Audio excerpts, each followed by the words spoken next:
তোমরা যারা এই বছর মাধ্যমিক পাশ করে উচ্চ মাধ্যমিকে ভর্তি হবে তাদের জন্য আজ নতুন একটা আপডেট আমি নিয়ে এসেছি। সেটা জানানোর আগে বলি, তোমরা যারা এখনো আমাদের চ্যানেলটিকে সাবস্ক্রাইব করোনি তারা চ্যানেলটিকে সাবস্ক্রাইব করে আমাদের সঙ্গে থাকো নতুন নতুন আপডেট পাওয়ার জন্য। এবার জানাই, উচ্চ মাধ্যমিক সংসদ জানিয়েছে সেমিস্টার সিস্টেমে সব বিষয়ে 30% না পেলে ফেল, দুবারের জায়গায় একবার পরীক্ষা দিয়েও পাশের সুযোগ থাকছে।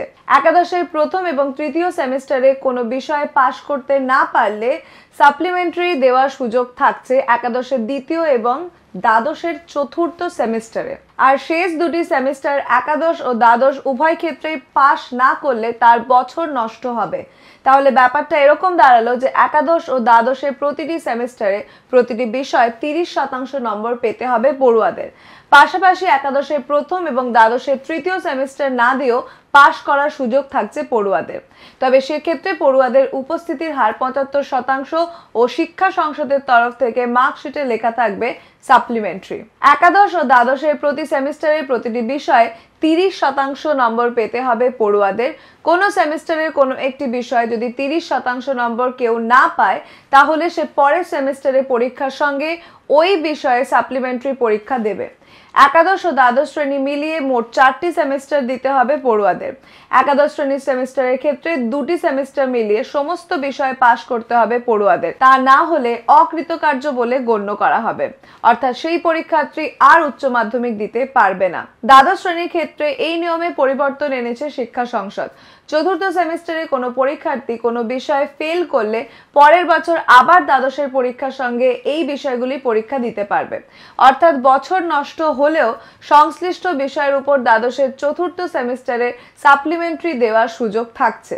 উচ্চ মাধ্যমিক শিক্ষা সংসদের তরফ থেকে সেমিস্টার পদ্ধতিতে প্রত্যেকটি সেমিস্টারে পাস ফেল প্রথা ফিরিয়ে আনলেও পরীক্ষার্থী চাইলে প্রথম এবং তৃতীয় সেমিস্টারের পরীক্ষায় না বসেও দ্বিতীয় এবং চতুর্থ সেমিস্টারের পরীক্ষায় বসে পাশ করার সুযোগ কিন্তু থেকে যাচ্ছে। তবে সেক্ষেত্রে পড়ুয়াদের একই সঙ্গে একই দিনে 2টি করে পরীক্ষা দিতে হবে। প্রসঙ্গত, পরীক্ষার্থীদের 6টা বিষয়ের মধ্যে 5টা বিষয়ে পাস ফেল নিয়ম কার্যকর হচ্ছে।